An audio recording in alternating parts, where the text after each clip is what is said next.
Right, I'm here at the Munich Security Conference at a pivotal moment in Ukraine's fight for freedom. That's why now is the time to double down on the support that we provide Ukraine. I've been having meetings with leaders from the United States and across Europe, and we are united in our determination to ensure Ukraine succeeds and that Russia fails. And I want everyone to follow our lead in giving Ukraine that support. But not only do we need to help them win the war, we also need to ensure a lasting peace. And that's something that I've also been talking to allies about today. You've been talking about Britain helping and leading the effort to help Ukraine, and one of the examples, of course, is training fighter jet pilots. Are you pushing your allies to do the same thing, to train Ukrainian pilots to fly advanced warplanes?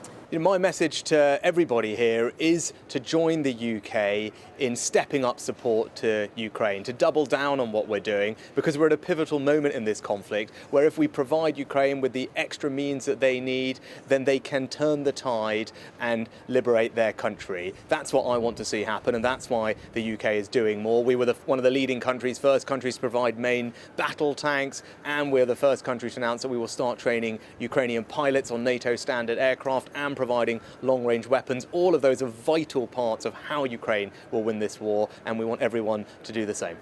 The Ukrainians have said they need fighter jets too. As you know, we just spoke to David Petraeus, one of the great military minds of our time.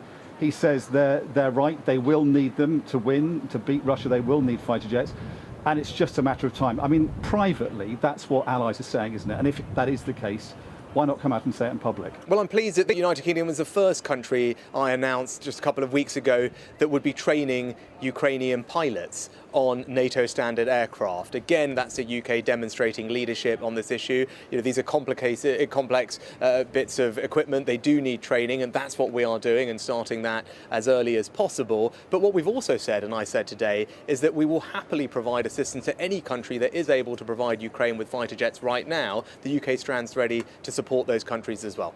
And you've talked about that with Poland, have you, and their MiGs? I said what I've done is say to all allies that we stand ready to support them if they can provide fighter jets to Ukraine now. And for our part, we're also leading the world in training Ukrainian pilots on NATO standard aircraft. That's the right thing to do, because this is about giving Ukraine the means to defend themselves and win this war. That's about more air defence, it's about armoured vehicles, it's about long-range weapons. The UK is out in front in all of these things, and it's important that we continue to do so and lead, because we all want to see Ukraine succeed and this Russian aggression go unchecked, or to go completely checked and punished.